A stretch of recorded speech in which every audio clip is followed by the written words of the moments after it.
Bien, desde que tenemos uso de razón, quien nos ha orientado en cuanto a sismología, porque él me lleva el doble de la edad, es Roger Acosta. Roger fue profesor de la UCE, luego vino a la Universidad Autónoma y trabajó en el Centro de Sismología. También tenemos a su director, al director del centro, que es el licenciado Eugenio Polanco Rivera. Hemos tenido la necesidad de pedirle que vinieran con nosotros porque una de las cosas que la humanidad teme más son a los temblores de tierra, ¿verdad? Yo no sé por qué tiene un efecto anatómico que produce temblores en la rodilla, básicamente. ¿Verdad? Señores, gracias por estar con nosotros. Bien. El Centro de Sismología es el único que hay en el país, el que tiene la universidad, o hay otros. Bueno, el centro hoy en día, podríamos decir, la gente de Loyola tienen, ellos le llaman un observatorio con fines académicos. Pero el Centro Nacional de Sismología, que es una dependencia de la Facultad de Ciencias de la Universidad Autónoma, es la institución nacional con la responsabilidad del seguimiento a los terremotos en la República Dominicana, para lo cual cuenta con una red sísmica a partir de la cual lleva a cabo los registros. Tenemos la responsabilidad del registro, desarrollo de la red, tenemos que ofrecer las informaciones que se derivan de esto, ¿verdad?, a las autoridades que toman decisiones, por ejemplo al COE, a lo que es la Comisión Nacional de Emergencia. A partir de la ley 107-02, nosotros somos parte del Sistema Nacional de Prevención, Mitigación y Respuesta ante Desastres. Roger, fuera del centro, donde se ofrece información y controles en lo posible de ese fenómeno, ¿cuáles son las facultades el que tiene sismología como materia? En ninguna universidad tiene sismología, nada más la UCI. Solamente la Universidad Central del Este la tiene en la carrera de Ingeniería Civil. ¿Pero aquí también? No tienen. Dentro del currículum está. Sismología no se enseña. Aquí para estudiar sismología... Y cuando se habla de estructura antisismológica... Ya eso es otra cosa, ya eso es ingeniería. Eso está en ingeniería, sí, ¿verdad? Pero sismología pura no. La UCE tiene... Como materia es la UCE. ¿En dónde lo tiene? ¿En ingeniería? En ingeniería. Cuando yo era decano de ingeniería, la incluí en el pensum junto con diseño antisísmico. Y ahora otra vez este semestre comienzo a darla de nuevo. ¿Y en geología no lo tienen? ¿En geología? En la carrera de geología, que creo que tiene Ucamaima. Eso yo no sé si lo tienen, pero no creo. Bien.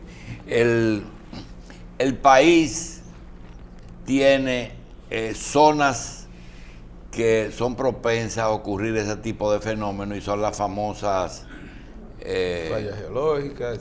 Fallas. ¿Cuántas fallas tiene el país?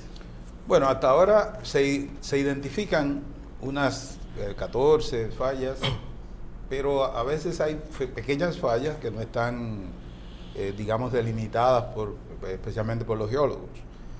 Aquí hay fallas importantes, por ejemplo, el país cuenta, que son las llamadas a generar los sismos significativos que se pueden dar en el país.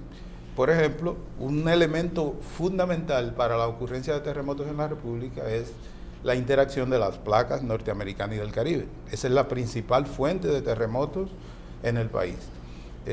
Tanto así que en el país se han dado los terremotos más grandes del Caribe, por ejemplo, el sismo de 1946. ¿Cuántos están registrados como grandes aquí? Bueno, aquí hay, en la historia, Roger Sí. habla mucho, sabe mucho de historia sísmica en República Adelante. Dominicana. Bueno, el primer gran sismo que ocurre en República Dominicana ocurrió el 2 de diciembre de 1562. ¿Del?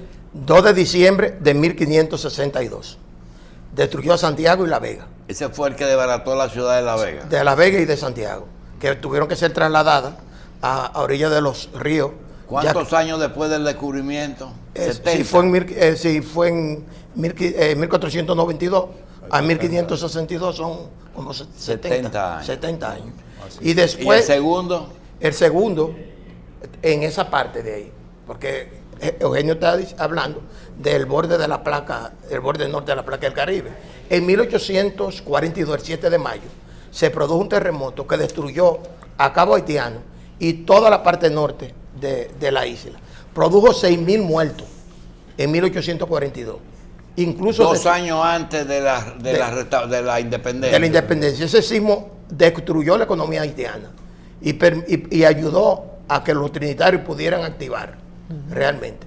Yo una vez les dije a la gente del Instituto Duartiano, el sismo de 1842 ayudó a liberar la República Dominicana y el sismo de 2010 va a ligar a Haití con República Dominicana, que es lo que ha pasado realmente. Antes del 2010, háblenos del siguiente. Fue 46. En 1842, entonces en 1887 ocurrió un sismo que con maremoto, el del 42 tuvo un maremoto. En 1842. 42, el del 42 tuvo un maremoto y el del 1887 también, pero fue en la parte de Haití.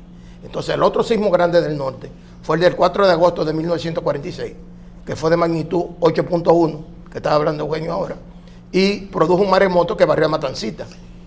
Yo tengo... Pero ese se sintió en la isla entera. En todo el país, incluyendo hasta... ¿Y el epicentro dónde se supone que estaba? En la Bahía Escocesa. En la Bahía Escocesa. Bien. Esos son los sismos del norte, que la gente está equivocada. Han ocurrido más sismos al sur que al norte. Aquí en la parte sur tuvimos sismos en 1672, 1684, 1751, 2 sismos. Uno destruyó a Puerto Príncipe, Azua, Santo Domingo y El Ceibo. La ruina que está en Ciudad Colonial de San Francisco y San Nicolás de Bari, esas ruinas son de ese terremoto. Bien, una pregunta. Si ustedes cogen toda esa fecha, ¿hay alguna forma de ver si son cíclicos?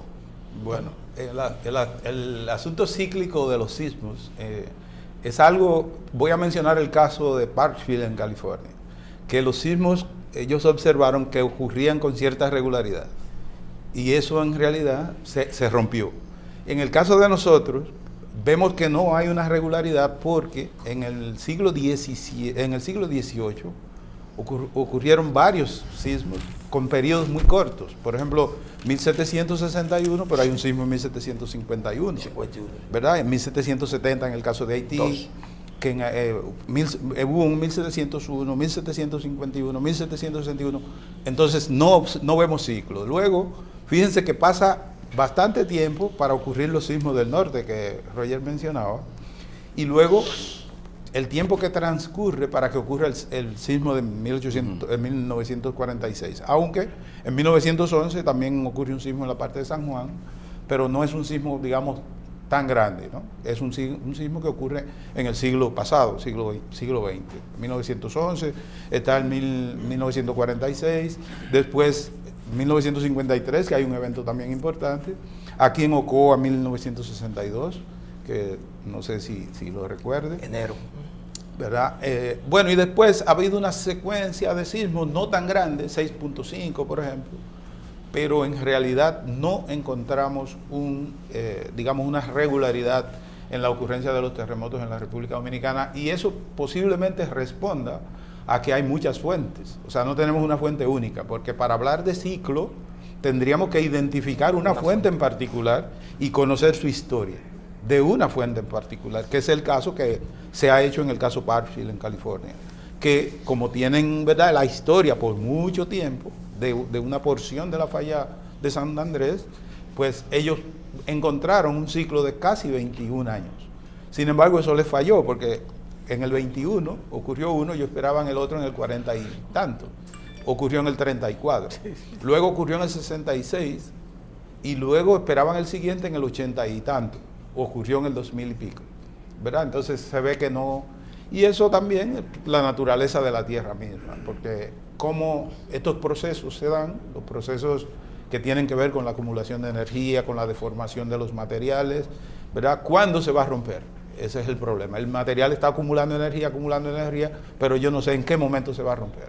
Y eso puede, ¿verdad?, en un momento dado ocurrir, y pasar un tiempo largo, después podría pasar un tiempo más corto, así depende también de las velocidades, con que estos bloques están interactuando. Todos esos elementos influyen en que el período de ocurrencia no sea, digamos, regular. El Instituto Sismológico fue una obra de los años 50 aproximadamente. Sí, 46. en 1948 se inauguró. 48 después del gran terremoto. 2 años después del terremoto. Y desde siempre ha estado en manos de la Universidad de Santo Domingo. Sí. Ahora bien, en la evolución de la sismología a nivel mundial, ¿qué papel juega el sismógrafo en la República Dominicana frente a la información internacional disponible? Bueno, Es muy fluida. sí. Nosotros somos una institución, ¿verdad?, que tratamos de estar al día en lo que es la instrumentación, en lo que es el manejo de la información, porque la sismología a nivel del mundo está conectada, en el sentido de que hay una red mundial y la red mundial se nutre de las redes locales. Nosotros aportamos información a la red mundial, al Servicio Geológico de Estados Unidos. Estamos constantemente, o sea, nosotros incluso hoy en día usamos el IRIS, que es un consorcio norteamericano que aglutina instituciones, especialmente universitarias, que trabajan con el asunto sismológico, y nosotros usamos aquella institución incluso como backup de nuestras informaciones, y con ello nosotros al Servicio Geológico de Estados Unidos le estamos enviando información constantemente, o sea, en tiempo real, y a la red de Puerto Rico también. Hay un flujo de información bidireccional entre Puerto Rico y República Dominicana, y también con el Servicio Geológico, porque el Servicio Geológico tiene unas 5 estaciones instaladas en el Caribe. Esas 5 estaciones nosotros las recibimos en nuestro sistema en tiempo real.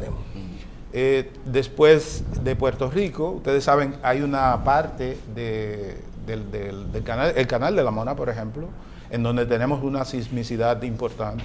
Entonces, es una sismicidad común a Puerto Rico y a República Dominicana. Puerto Rico es un territorio pequeño, entonces necesita de la información nuestra para poder controlar la sismicidad que se da entre ambos países. Y lo mismo pasa con nosotros. Y por eso esa interacción, ¿verdad? Nosotros, vamos a decir que hemos desarrollado el centro que hoy disponemos, que es una institución compleja, hoy es una institución que cubre el territorio. Ahora mismo nosotros contamos con alrededor de unas 44 estaciones entre sísmicas y acelerográficas a nivel nacional. Tenemos el país cubierto. Y con eso, ¿verdad?, instrumentación, hace poco hemos recibido equipos de última generación, o sea, equipos que nosotros mandamos a fabricarlos. Es decir, no digamos que es un equipo viejo, sino equipo actualizado. Señores, fuera del ciclo, que a veces falla, ¿hay alguna forma de prevención? Porque los meteorólogos del tiempo te dicen a ti que el ciclón viene por allí, que ya apareció en África, que ahí viene, que a tal hora, el comportamiento siempre es el mismo. ¿Qué tienen ustedes de avance en prevención? Que no sean las fallas. Sí, bueno, lo primero es que, como ustedes saben, los terremotos son fenómenos repentinos. Al ser fenómenos repentinos, predecirlos, darle seguimiento, como es el caso de los ciclones, es difícil, porque es que una onda sísmica viaja entre 5 o 8 kilómetros por segundo. Un ciclón, usted ve cómo viene evolucionando, y entonces lo que le damos es seguimiento. No se predicen tampoco, realmente no se predicen, sino se les da seguimiento. Entonces, para asuntos de prevención, lo que se busca es tomar medidas que conlleven a reducir el impacto de un posible o eventual terremoto. En este caso, la primera medida de prevención es que las edificaciones estén bien construidas, porque observamos que en el mundo que la gran cantidad de muertes frente a terremotos se deben al... Y no es recomendarle que no vivan cerca de fallas, porque ustedes las fallas sí las tienen. En Santiago, por ejemplo, sí, pero mire, se les recomendó que se alejen de la falla del Cibao. Sí, pero mire lo ¿Y siguiente. dónde está la falla del Cibao? Al norte de Santiago. Al sur de la cordillera septentrional. El margen sur de las cordilleras septentrional. Sí, pero fíjese lo que pasa. Es Jacagua, en la misma Jacagua. Es Jacagua. Sí. Esa fue que produjo el terremoto en 1562. Chile, ¿verdad?, donde se producen los sismos más grandes del mundo, donde se han producido, ¿verdad?, están en el margen de la zona de impacto. Más que en Japón se producen. Por lo Más menos, grande. quizás en número, no me atrevería a decir que se produzcan más en número, En pero intensidad. en tamaño sí. Los sismos más grandes del mundo están registrados, el más grande está registrado en Chile. En el norte de Chile. En la parte, no es el norte, bueno, es prácticamente a lo largo de casi todo Chile, porque es la zona de interacción entre lo que es la y placa. esa misma falla es la que sube arriba a California. No, porque fíjense qué pasa. Como la Tierra está dividida en la parte externa rígida, en grandes bloques, las llamadas placas, en el caso de Chile, la interacción entre la placa de Nazca y la placa de Sudamérica. Ya. En cambio, en caso México, tenemos la placa de Cocos con la placa del Caribe en parte y la placa de Norteamérica. En cambio, en la parte norte, en California, la interacción es entre la placa de Norteamérica y la placa del Pacífico. Bien. ¿Ves? O sea, hay una diferencia. Pero se da lo siguiente. Los países existen en un lugar determinado. Por ejemplo, con el caso... ¿Qué es eso? Sí, ahí por lo menos sí se ven las diferentes placas, ¿no? Y vemos el caso en la parte, lo que veíamos en el caso del Atlántico. El Atlántico se ha formado precisamente por ese movimiento. O sea, ustedes recuerdan que se menciona de que las tierras todas estaban juntas en algún momento. La ciencia hoy acepta eso, porque cómo América y Sí, África que mantienen encaja en África. materiales semejantes, decía un científico, alguna vez estos materiales estuvieron juntos. Y así, entonces esas placas están moviendo, están interactuando y eso hace que ellas se deformen en los márgenes. Bueno, decía, con el caso de Japón, Japón existe en un lugar. Bueno, Japón no se puede ir de ese lugar. Sin embargo, Japón está convencido de que es una zona altamente sísmica, ¿verdad? Bueno, ¿cuál es el problema? Bueno, las medidas que hay que tomar para evitar el impacto, porque no se pueden ir del lugar. Fíjese que vivir cerca de la falla es un riesgo quizás mayor, pero no quita que los que están lejos también tengan Bien. riesgo. Carlos. Precisamente. La Tierra siempre se está moviendo, es decir, podemos decir que hay una dinámica, pero y que nosotros solamente sentimos una parte.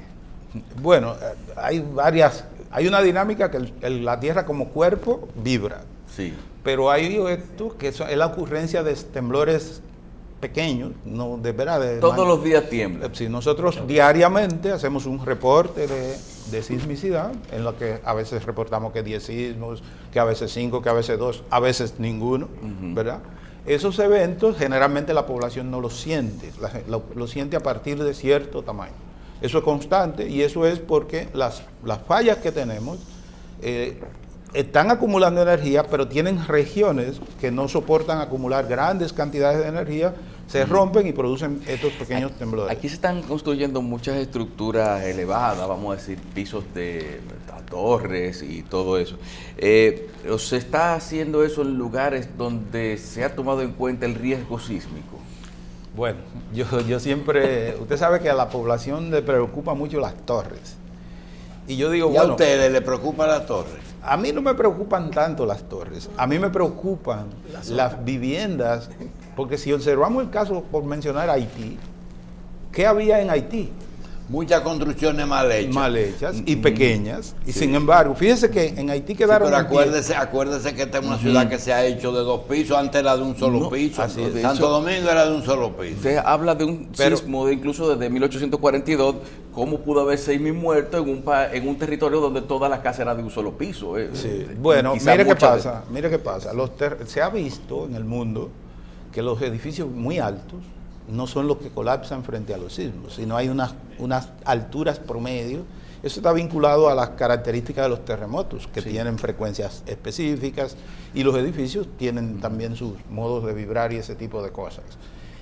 Aquí en el caso donde nosotros de República Dominicana, yo digo, bueno, si yo invierto en una obra tan grande, no debo invertir Para que se caiga. tantos recursos con bajos niveles de seguridad. Se supone que debo ser con ciertos estándares, vamos a decir. Es decir, posiblemente las torres sean las más seguras, ¿verdad? Pero, ¿qué pasa con las viviendas? Usted va aquí a los barrios. ¿Quiénes han hecho los barrios? Los ha hecho la gente. ¿verdad? Sin ninguna consideración ingenieril ni cosa por el estilo, lo que quiere decir, un gran evento en República Dominicana, el gran impacto va a estar en eso. Además, ustedes saben que aquí se empezó a hablar de código de construcciones a partir de los años 70, a finales de los años 78. Y ahora recientemente, en el 2012, se pone en ejecución un nuevo código. ¿Qué resulta? Que esos códigos previos no tomaban en cuenta, fíjense que aquí la mayoría de los apartamentos tienen 4 pisos o menos, y eso es basado en que eso no lo sometían a los rigores. No, los 4 pisos por el ascensor. Sí, es lo pero más, también es lo más vendible. Sí, pero también por el asunto de los sismos, porque le exigen menos, no estaban regulados, ¿me entiendes? Entonces, pero ahora no, ahora se regula todo. Entonces quiere decir las cosas cambian, pero el asunto está ahí en el asunto de las torres, que la gente siempre se fija y teme de las torres. Bien, nosotros queríamos preguntarle algo finalmente. El departamento que ustedes dirigen debe de ser regulador de construcciones. Realmente no, porque para eso existe el Ministerio de Obras Públicas, que es la institución que aprueba, evalúa y demás. O sea, ahora mismo hay varias instituciones que influyen en esto, que están los ayuntamientos, ¿verdad? Porque los ayuntamientos son los responsables realmente del uso del suelo en el territorio. Y Obras Públicas es la institución que vela. Nosotros somos una institución generadora de información que sí es básica en lo que tiene que ver con las construcciones, Bien. por decir. ¿Ustedes tienen algo que decirle a la población con respecto a que no hay ninguna posibilidad de lo que se dice que estamos cerca de un gran terremoto? Bueno, yo siempre llamo a nuestro país a entender que República Dominicana es un país sísmico. O sea, no podemos vivir ajenos o ignorar un fenómeno tan terrible como son los terremotos, que en unos segundos nos destruye lo que nos ha costado una vida. Entonces, fíjese el caso haitiano, en 35 segundos Puerto Príncipe estaba en el suelo. Entonces, la población tiene que buscar la manera de protegerse frente a los terremotos, adoptando todas aquellas medidas que se recomiendan a nivel mundial, por decir. Y una primera es que las edificaciones estén aseguradas. O sea, es la principal medida de seguridad frente a terremotos. Bien. La experiencia de Ciudad México y el tipo de terreno arcilloso o de pie o caliza, ¿cuál de las dos? La experiencia de México es motivo de estudio de la ciudad que ha sido golpeada con muchas torres. Sí, para eso se hace lo que se llama microzonificación sísmica, es decir, hay que identificar los suelos que tenemos, sí. Porque ustedes saben, se dan una serie de fenómenos frente a las ondas sísmicas, es que se amplifican, por ejemplo, en terrenos blandos. Eso es parte de lo que pasó en Ciudad de México. Ciudad de México tiene 2 características, una es que está sobre terrenos blandos, y además de que es como decir, algo donde las ondas se convierten en ondas estacionarias. Bien. Las ondas rebotan en los extremos y pasan. Yo recuerdo una vez, yo estudié en la UNAM en México, por cierto, y vi un sismo local, duró más de 1 hora registrándose. ¿Y fruto de qué? De que las ondas estaban ya voy, ya vengo, reflejándose en los extremos, ¿verdad? Que limitan donde está la ciudad. Entonces, el asunto del terreno sólido obviamente es el apropiado para las construcciones, y los blandos, el ingeniero tiene que saber dónde está construyendo, porque a veces no es que no se pueda construir, es que el ingeniero tome en cuenta las características y también las características también del imposible. Señores, a Eugenio Polanco Rivera, director del Centro Nacional de Sismología de la UAS, y al ingeniero Roger Acosta, exdirector de ese centro, le agradecemos muchísimo su presencia aquí, ya que nos ha aclarado algunas cosas que quedaron medio confusas la semana pasada. Gracias. Gracias a ustedes.